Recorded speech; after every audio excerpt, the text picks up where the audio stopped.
అప్పుడు మనం ఎన్నికల సమయంలో బహిరంగ సభలోనే ముఖ్యమంత్రిగా కేసీఆర్ని తెలంగాణ ప్రజలు చూసురే కానీ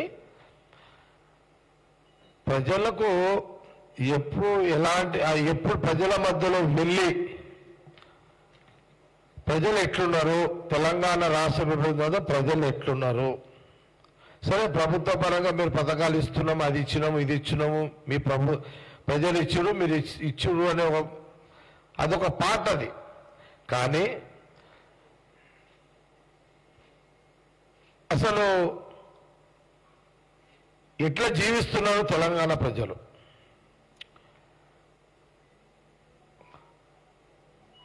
₹1,00,000 రైతు రుణమాఫీ మీద అంటే తృప్తిగా ఉన్నారా అని తెలంగాణ ప్రజలను కూర్చునబెట్టుకొని అడిగిన రోజు ఎప్పుడైనా ఉందా? కరెంటు మీద మీరు చాలా చాలా సస్యశ్యామలంగా పుష్కలంగా కరెంటు ఇస్తున్నాము అని మీరు టీవీలలో మాట్లాడడమే తప్పితే, ప్రెస్ మీట్లలో మాట్లాడడమే తప్పితే ఎప్పుడైనా మీరు అది అధికారులతో మాట్లాడి ప్రజలతో మాట్లాడి కరెంటు పోతుందా ఉంటుందా అని అడిగిన సందర్భం ఎప్పుడైనా ఉందా కేసీఆర్ గారు? విచిత్రం ఏంటంటే నిన్న మహబూబ్ నగర్లో వాళ్ళ మాజీ మినిస్టర్ శ్రీనివాస్ గౌడ్ ఇంట్లో బస చేసినప్పుడు ఆయన తినేటప్పుడు 3 సార్లు కరెంటు పోయిందని ఆయన ప్రెస్ మీట్ పెట్టిండు, ప్రెస్లో చెప్పిండు. నిన్న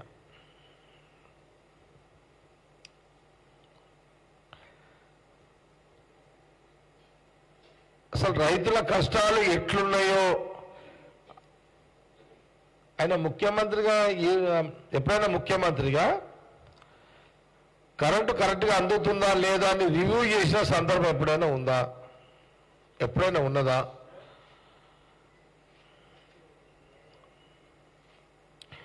ఆయనంట నిన్న భోజనం చేస్తుంటే 3 సార్లు కరెంటు పోయిందంట.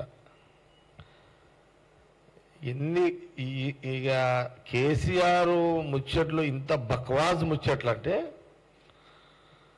బక్వాజ్ ముచ్చట్లు అయినాయి. అయితే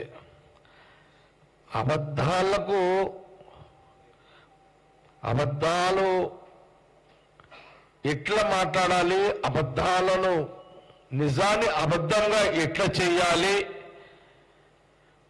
ఒక నిజాన్ని అబద్ధంగా మలిచి ఎట్లా ప్రజలను నమ్మించాలి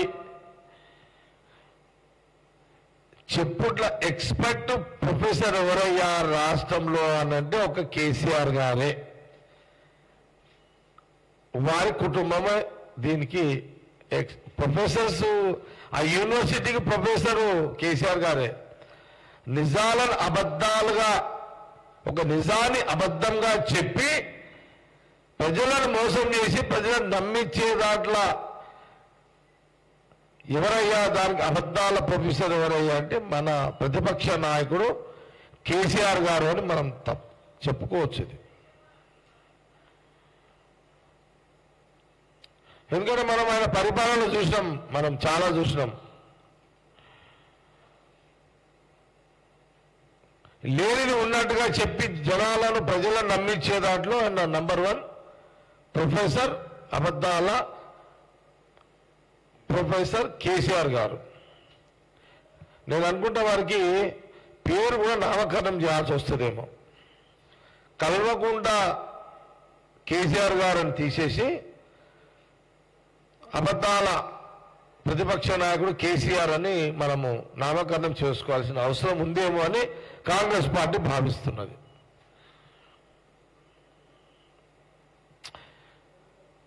అసలు ఎక్కడ లేని ప్రేమ. అసలు చూడండి, ఆయన తినేటప్పుడు అంట తినేది ఎంత 10 నిమిషాలు, 10 నిమిషాలుగా తినేది. ఏ మనిషి అయినా తినేది 10 నిమిషాలు 3 సార్లు కరెంటు పోయింది అని అంటే ఎంత పెద్ద అబద్ధం అండి కేసీఆర్ గారు. ఇంత జూట ముచ్చట్లా పవర్ కోసం ఇంత తట్టుకోలేకపోతున్నావా? పవర్ లేక నిద్ర పడతలేదా? పొలిటికల్ పవర్ లేక నిద్ర పడతలేదా? ఆయన బాధ ప్రజల కరెంటు, ఎలక్ట్రిసిటీ కరెంటు గురించి కాదు. ఆయన టెన్షన్ అంతా పొలిటికల్ పవర్ లేకపోయేసరికి బెచేన్ అవుతున్నాడు కేసీఆర్ గారు. వారికి పిచ్చి పట్టిపోతుంది.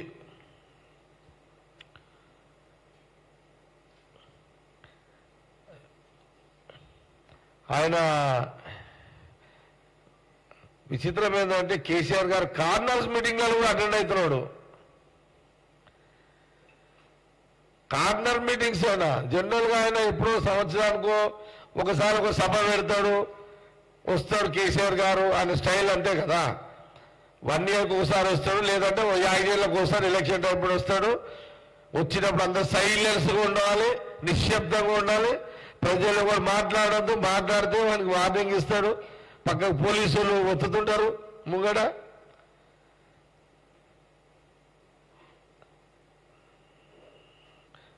కాంగ్రెస్ పార్టీ ప్రభుత్వం సభలు పెట్టినప్పుడు నేను రాజశేఖర రెడ్డి గారిని, రోషే గారిని, కిరణ్ కుమార్ రెడ్డి గారిని చూసినప్పుడు ఇక్కడ ప్రజలు ఎవరైనా లేచి ఏదైనా సార్ మాకు ఈ సమస్య ఉంది సార్, మాకు ఇది అందుతలేదు సార్, మీరు చేస్తున్నారు అని అడిగే ప్రయత్నం చేస్తుంటే ఎవరైనా రాజశేఖర రెడ్డి గారిని చూస్తుంటే ఎవరు బాబు ఏమైంది అంటే నోట్ చేసుకో అంటుండే. అది పరిపాలన తత్వం ఉన్న నాయకుని యొక్క లక్షణాలు. ఈయనేమంటుండే ఎవరైనా లేస్తే అదే చూడ ఎవరో అది ఆంధ్రోడు వచ్చినట్టు చూడారా అంటే డైవర్ట్ అంటే ఒక మానవుడి యొక్క, తెలంగాణ ప్రజలు ఒక మనిషి యొక్క ఆవేదన ఇనే పరిస్థితి గత 9 ఏళ్ళు కేసీఆర్ గారు ఎప్పుడు చేయలే. సరే ఆయన అదృష్టం బాగుంది, ప్రజలు నమ్మిరు, 9 ఏళ్ళు ముఖ్యమంత్రిని చేసిర్రు,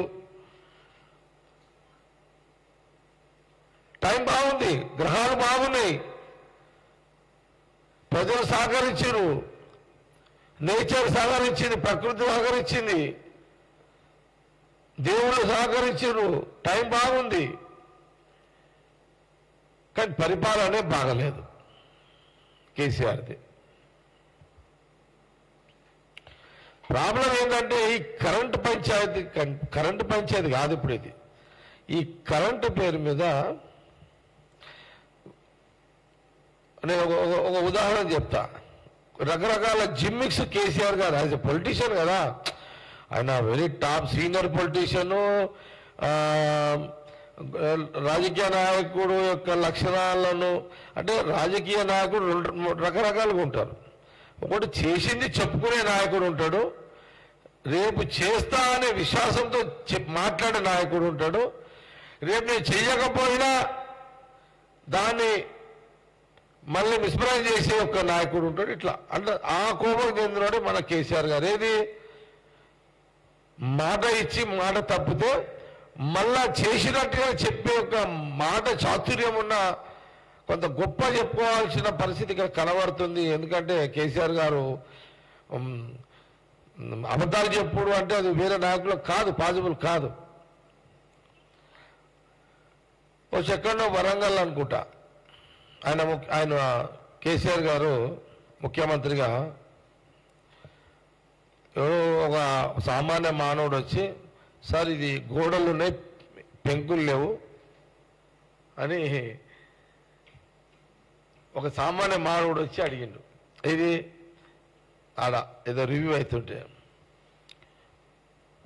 ఆయన మంచి యాక్టర్ కేసీఆర్ గారు, నటనా చాతుర్యం ఆయన, రాజకీయ అది ఉంది, యాక్టర్ ఆయన. ఎలాంటి యాక్టర్ అంటే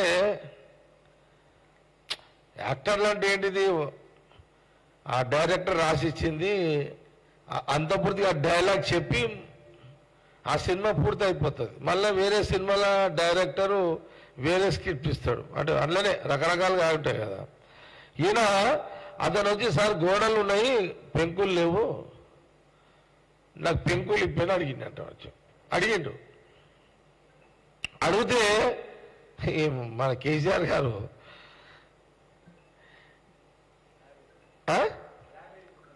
లేదు ఆ గోడలు కూడా ఒకటి స్లాబ్ వేపిస్తా అని చెప్పినారు. గోడలు కొట్టు స్లాబ్ వేపిస్తాని కేసీఆర్ గారు అనగానే, ముఖ్యమంత్రి కదా కేసీఆర్ గారు అనగానే పాపం అతను మరి కేసీఆర్ గారు అమ్మ నేను రేకులిప్పి అనుమతి గోడలు కూలగొట్టు స్లాబ్ వేపిస్తా అంటాడు పిల్లలతోటి. ముఖ్యమంత్రి అనగా నమ్ముతారు కదా, నమ్మేసాడు, గోడలు కూడా కొట్టేసాడు. పాపం ఇప్పటి వరకు ఆ గోడలు లేవు, పిల్లలు లేవు. ఇది ఎవరికి చెప్పాలి? ఇది ఎవరికి చెప్పాలి? ఇదొక సంఘటన, ప్రాక్టికల్, ఇది వాస్తవం. ఇది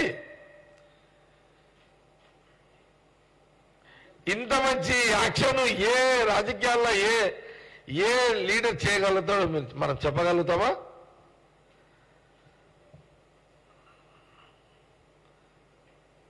ఇదొక సంఘటన.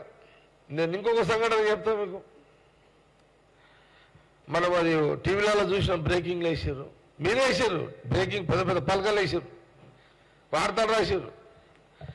హైదరాబాద్లో రోడ్లన్నీ టకటకటక వేసేయండి అని అన్నారు. మొత్తం అంతా ఇట్లా రోడ్లని అద్దం తీరు అయిపోవాలని వచ్చింది. వేస్తూనే ఉన్నారు, వేస్తారు. ముఖ్యమంత్రి అన్నాడు హైదరాబాద్లో రోడ్లు పడుతున్నాయి, అర్ధరాత్రి కూడా వేసారు. వేయలేదు మనం ఎందుకంటే వేసాడు. చిన్న రంధ్రం పడితే ఫోన్ కాల్ చేయడం నీ ఇప్పుడు వాళ్ళ కొడతా అని అన్నాడు. అది కూడా మీరు బ్రేకింగ్ చేశారు, అది కూడా మీరు బ్రేకింగ్ చేశారు. నేనే ఒక రోజు చూసిన, నెల తర్వాత ఇట్లా మాదాపూర్లో వస్తుంటే మన నేను ఇటే వస్తుంటే పెద్దమ్మ గుడి కాడికి వస్తుంటా, ఇప్పుడు మన సీఎం రేవంత్ రెడ్డి గారి ఇల్లు కాడికి అటు దాడుతుంటే చూసిన, ఆడే చూసిన రేవంత్ రెడ్డి గారి ఇంటికాడే చూసినది, ఆ రోడ్లో చూసిన. ఒక పెద్ద రంధ్రం బొక్క పడ్డది. ఆడ ఫోన్ చేయమని చెప్పాడు. ఆ ఫోన్ నంబరు రాజశేఖర్ అని ఆయన నెంబర్ ఉంటాడు, ఎవరికి ఇచ్చినా రాజశేఖర్ పేరు ఇస్తాడు ఆయన. ఏ రాజశేఖర్ నీ నంబర్ అని. ఆ నంబర్కి మేము ట్రై చేయని ఒకసారి కేసీఆర్తో మాట్లాడదామని చెప్పిన. ఎవరికి రంధ్రం, కొత్త రోడ్ల రంధ్రం పడ్డా మన పీకలు తీస్తా కాంట్రాక్టర్లే అని చెప్పాడు. మీరే బ్రేకింగ్లు వేసారు, వార్తలు రాశారు. గుంత కడితే 500 రూపాయలు అని. ఇంకేమో నెల రోజులకు గుంతామంటది, కేసీఆర్ చెప్దామని మేమందరం ట్రై చేసినాం. ఆ రాజశేఖర రెడ్డి గారి ఫోన్ బంద్, స్విచ్ ఆఫ్. ఇదొక సంఘటన. ఆ వరంగల్ గోడ కొట్టి స్లాబ్ రెడీ ఉన్నాడు కదా, అతను కూడా రాజశేఖర రెడ్డి నంబరే ఇచ్చాడు. మనం ఇది టీవీలలో వచ్చింది. ఇది కేసీఆర్ యొక్క వారి చాతుర్యము, వారి పరిపాలన ఆ 10 ఏళ్లలో. ఇప్పుడు జనాలు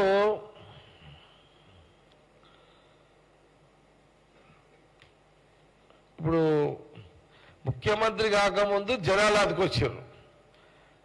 ముఖ్యమంత్రి అయిన 10 ఏళ్ల తర్వాత ముఖ్యమంత్రిగా కేసీఆర్ దించగానే ఇప్పుడు మళ్ళీ ప్రజలు అదికొస్తున్నారు. ముఖ్యమంత్రిగా ఉన్నప్పుడు ఎప్పుడు ప్రజలు, తెలంగాణ ప్రజలు జ్ఞాపకం రాలేదు. ఎంత అన్యాయం అండి.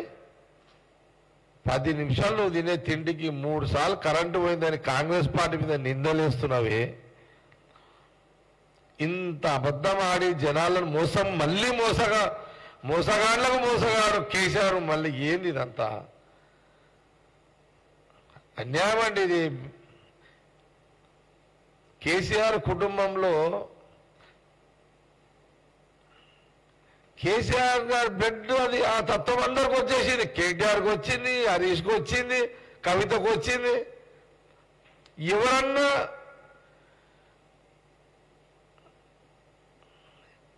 ఇప్పుడు ఇన్ని అబద్ధాలు ఆడే కేసీఆర్ కుటుంబంని ఎట్లా మేము నిజమైన పరిపాలన అందించే కాంగ్రెస్ పార్టీ సీఎం రేవంత్ రెడ్డి గారు, బట్టి electricity minister, deputy CM,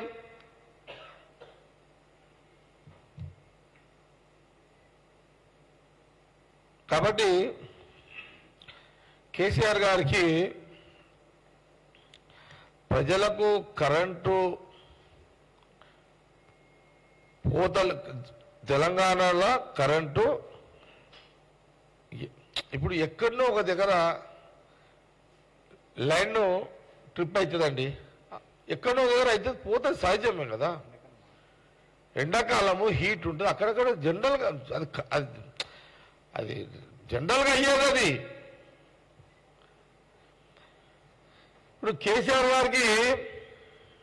KCR గారి కుటుంబానికి తెలంగాణ ప్రజలకు కరెంటు గురించి కాదు చింతన. కేసీఆర్ గారి కుటుంబానికి పొలిటికల్ పవర్ కట్ అయిపోయింది. తెలంగాణ ప్రజలు కట్ చేశారు. కేసీఆర్ గారి కుటుంబానికి పొలిటికల్ పవర్ కట్ అయిపోయింది.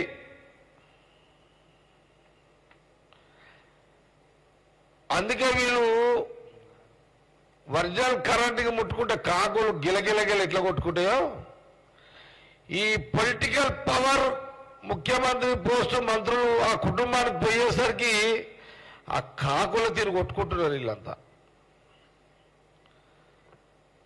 కరెంటు ముట్టుకొని ఎట్లయితే కాకులు కొట్టుకుంటాయో, ఈ పవర్ పోయేసరికి కేసీఆర్ గారి కుటుంబము వీళ్ళు కాకుల తీరు పవర్ పోగానే కొట్టుకుంటున్నారు.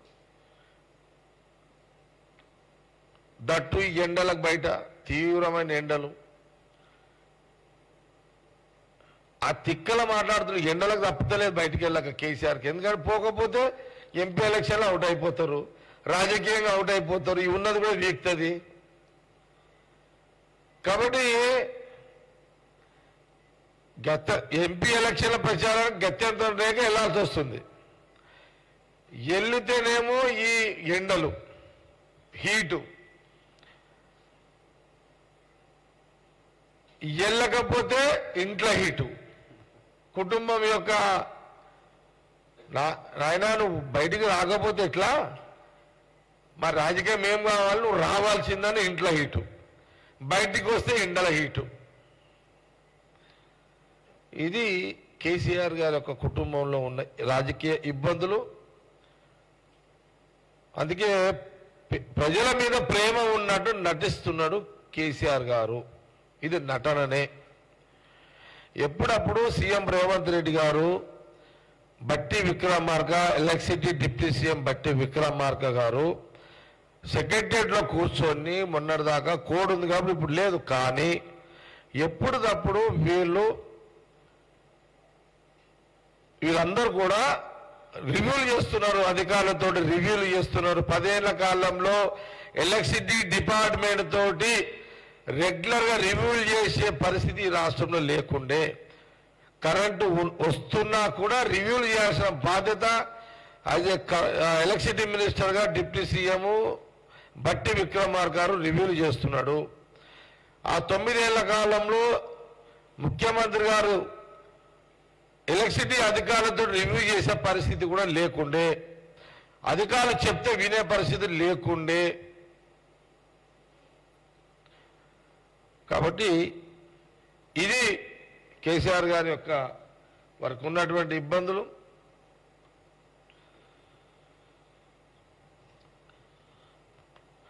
మరి ఇంకేమన్నా ఎనిమిస్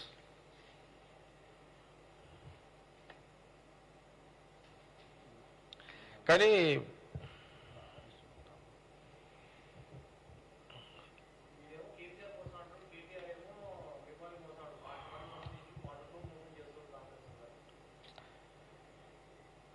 తెలంగాణ ప్రజలు పాయింటే, తెలంగాణ ప్రజలు 9 ఏళ్ళు 10 ఏళ్ళు కేసీఆర్ని మోసి ఈ అబద్ధాల దిట్ట కేసీఆర్ గారు అని 9 ఏళ్ళ తర్వాత గ్రహించి కాంగ్రెస్కి పట్టం కట్టిరు తెలంగాణ ప్రజలు. తెలంగాణ ప్రజలు పట్టం కట్టిరు. కాంగ్రెస్ ఎప్పుడు కూడా కాంగ్రెస్ పార్టీ ముఖ్యమంత్రి మంత్రులు కానీ ముఖ్యమంత్రి గారు కానీ డిప్యూటీ సీఎం కానీ ఎప్పుడు పోతే అప్పుడు సెక్రటరియట్లో దొరుకుతున్నారా చెప్పండి. 10 ఏళ్ల కాలంలో సెక్రటరియట్లో ఎప్పుడైనా మీకు కేసీఆర్ మీకు ఎప్పుడైనా దొరికిందా? దొరకలేడు కదా. సెక్రటరియట్ల సమ్మక్క సారక్కల జాతర ఎట్లుంటుంది, ఏడుపాయల దుర్గమ్మ జాతర ఎట్లుంటుంది, మెదక్ చర్చి దగ్గర జాతర ఎట్లుంటుంది, మా దగ్గర ఫతేఖాన్ దర్గా సంవత్సరానికి ఒకసారి అయితే సంగారెడ్ల జాతర ఉంటుంది.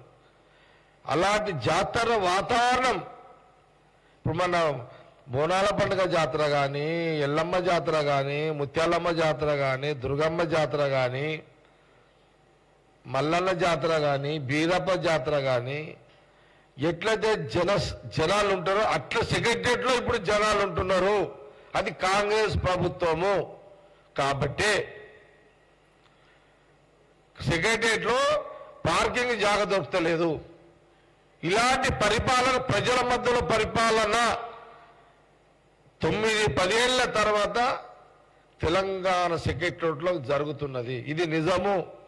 దీనికి సాక్ష్యం మీడియానే. మాకు చాలా మంది మీడియా వాళ్ళు మాకు పార్కింగ్ దొరకలేదన్నా, మా మీడియా వాళ్ళకి దొరకలేదు అన్నారు. ఇంతకంటే సాక్ష్యం ఏం కావాలి? ఏ సామాన్య మానవుడు సెక్రటరీలకు డైరెక్ట్గా పోయి పనిచేసుకునే పరిస్థితులు ఈరోజు కాంగ్రెస్ పార్టీ అధికారంలోకి వచ్చినాక మొదలైంది.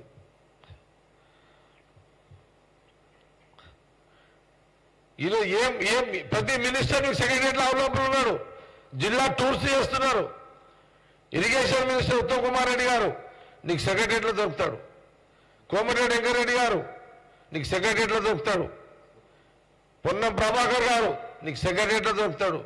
జూపల్లి గారు సెక్రటరీలో దొరుకుతారు. సీతక్క సెక్రటరీలో దొరుకుతుంది. కొండ సురేఖ సెక్రటరీలో దొరుకుతుంది. మా దామోదర్ రాజనరసింహ గారు సెక్రటరీలో ఉంటారు. శ్రీధర్ బాబు గారు సెక్రటరీలో ఉంటారు.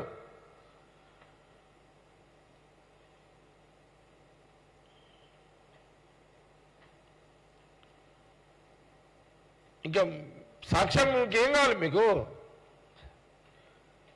సెక్రటరియట్లో ఉండి పరిపాలించిన ముఖ్యమంత్రి గారు, డిప్యూటీ సీఎం గారితో పాటు మినిస్టర్స్, మీరు ఫామ్ హౌస్లో ఇళ్లలో వండుకొని పరిపాలించిన చరిత్ర కేసీఆర్ కుటుంబాన్ని. ఇది కాదా? ఇది నిజమే కదా?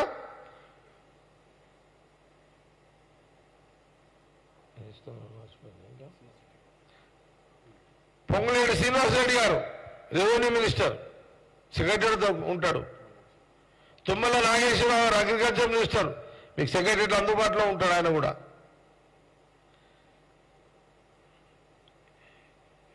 కాబట్టి మళ్ళీ ఒకసారి మోసం చేసాం, అధికారం వచ్చినాం, మళ్ళీ తెలంగాణ ప్రజలను ఎట్లా మోసం చేయాలని కేసీఆర్ గారు ఏదైతే ఆలోచన చేస్తుండో అది తెలంగాణ ప్రజలు దాన్ని నమ్మకండి, మళ్ళీ మోసపోకండి. భవిష్యత్తులో మా పథకాలు స్టెప్ బై స్టెప్గా స్టార్ట్ అయినాయి, అది అందరూ కూడా తెలుసు. బ్యాలెన్స్ కూడా ముఖ్యమంత్రి గారు చాలా స్పష్టంగా చెప్పారు. రేవంత్ రెడ్డి గారు ఆగస్టు 15వ తారీఖు లోపల 2 లక్షల రుణమాఫీ జరిగి తీరుతుంది అని పదే గంటాబద్ధంగా ప్రమాణం చేసి మరి చెప్పిండు. ఇంతకంటే సాక్ష్యం ఏం కావాలి?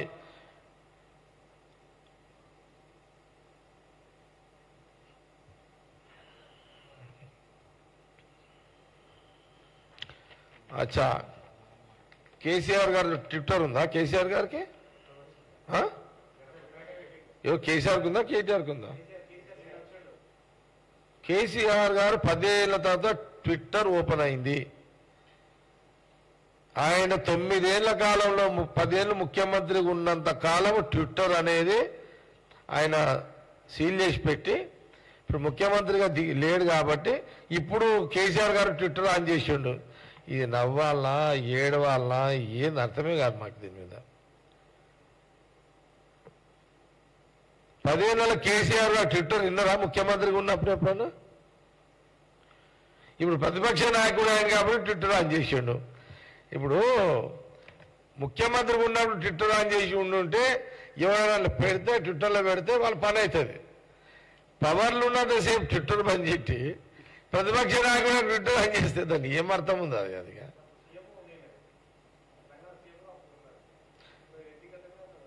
అప్పుడు యూజ్ లేదు కదా ట్విట్టర్ అంటున్నా.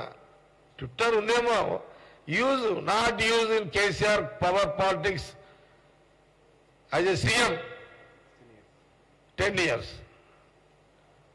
After opposition leader Twitter on mister KCR जी।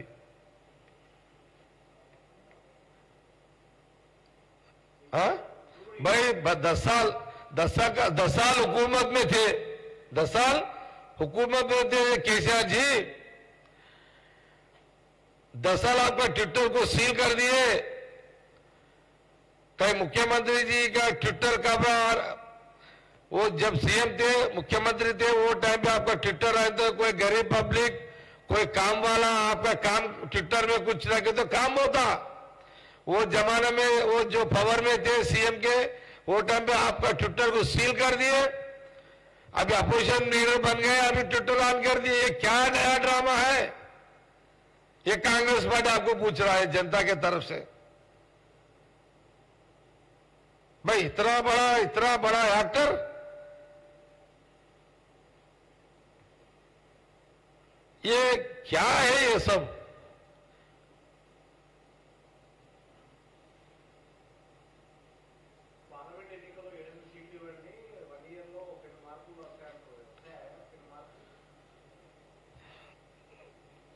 తెలంగాణలో బీఆర్ఎస్ కి 7 సీట్లు 8 సీట్లు ఇస్తే ఏం చేస్తారు? పోయి బీజేపీ సంకల దొరుకుతారు. కానీ కాంగ్రెస్ కి 14-12 సీట్లు వస్తే రాహుల్ గాంधी గారు ప్రధానమంత్రి అవుతాడు. अब केसीआर जी को और 7-5-6 सीट दिए और एमपी को दिए, फायदा क्या? जाके मोदी के घुस जाते, मोदी के घर में पीछे दरवाजे जाके। अगर केसीआर जी को बीआरएस को 5-6-7 एमपी सीट दिए तो वो पीछे से दरवाजा जाके घर में घुस के, अब वो केसीआर साहब बोलेंगे मोदी जी मैं सामने दरवाजे नहीं आ सकता हूं, मैं पीछे दरवाजे कितने बार वो उतने बार आऊंगा। हम तेलंगाना पब्लिक को छूतिया करने का काम है। हमको तेलंगाना बोलता हमारे को, अपन को। आप पीछे दरवाजे जाके 100 बार मिलता है, सामने आके गालियां देता मोदी जी को। अगर कांग्रेस के 14-12 एमपी सीट तेलंगाना में आए तो राहुल जी प्रधानमंत्री बनेंगे। सारी दुनिया को जो काम होना है वो काम करेंगे।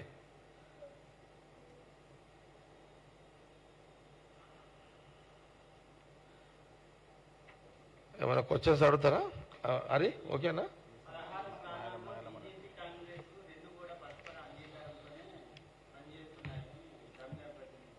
ఎవరు ఏంది?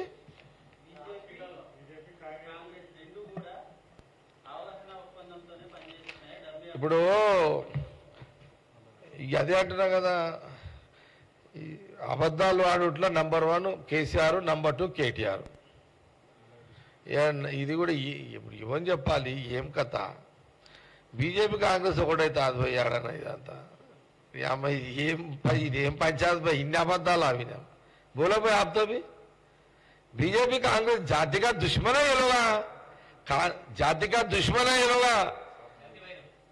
ये आज की नहीं होता, जब इंडिपेंडेंस के जमाने से चल रहा आरएसएस कांग्रेस के बीच में, जब आरएसएस वाले ब्रिटिश वालों को सपोर्ट दिए थे, पीछे ब्रिटिश वालों को सपोर्ट दिया आरएसएस वाले,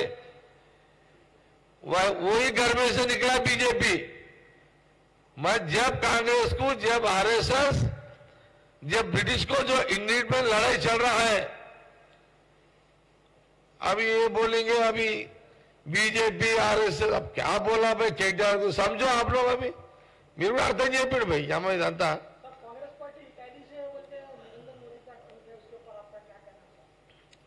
सोनिया जी बोले तो मोदी जी को डर लग रहा है। सोनिया गांधी जी बोले तो मोदी जी को डर लग रहा है, डर में आ गया है।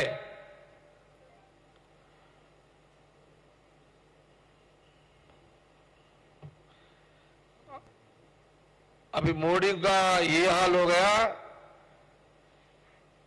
सोनिया जी को जैसा पॉलिटिकल बदलाव करके हुकूमत में तीसरी बार आना, अब जरूरत है क्या सोनिया जी के लिए बात करने का मोदी जी को?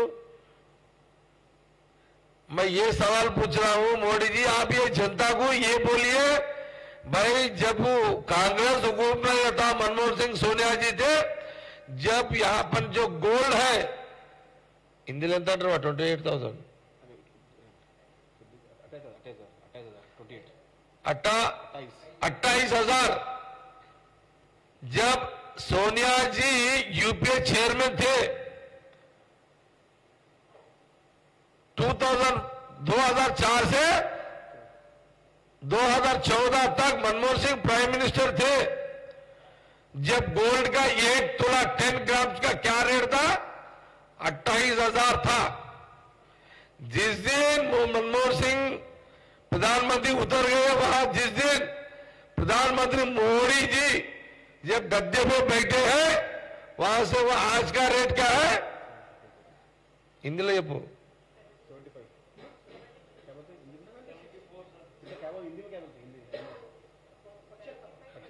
75 76,000 76,000 75,000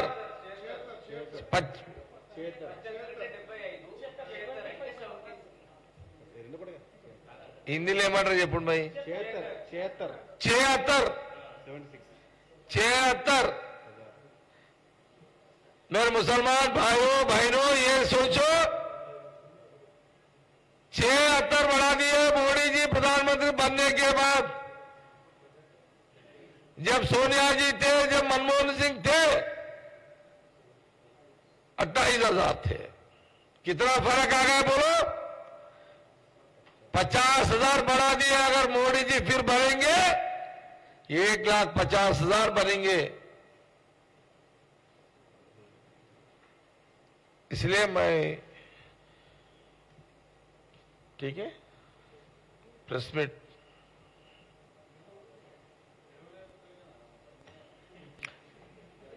నేనేమంటున్నా,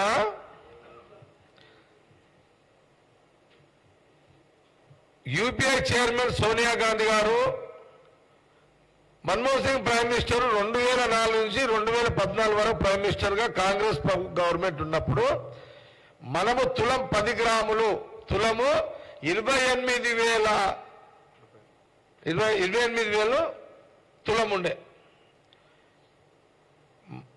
కాంగ్రెస్ గవర్నమెంట్ దిగిపోయిన తర్వాత బీజేపీ గవర్నమెంట్ ప్రధానమంత్రి మోడీ గారు అయిన 10 ఏళ్లలో 76,000 తులం అయింది బంగారము.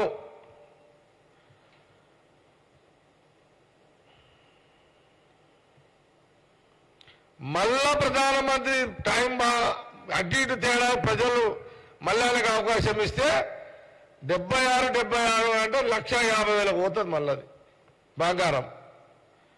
ఇప్పుడు ప్రధానమంత్రిని బీజేపీని చేసి ఇంత కొట్టించుకున్నాడు అవసరమా మనకు?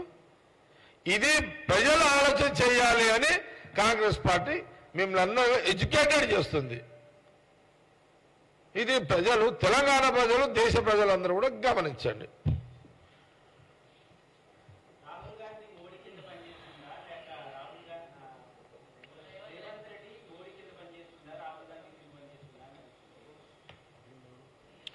నిన్ననే కదా రేవంత్ రెడ్డి ముఖ్యమంత్రి గారు పిసిసి ప్రెసిడెంట్ తిట్టకుండా మోడీని తిట్టిండు కదా. మీకు ఇంతకంటే ఇంకా రుజువు ఏం కావాలి? ఇంకా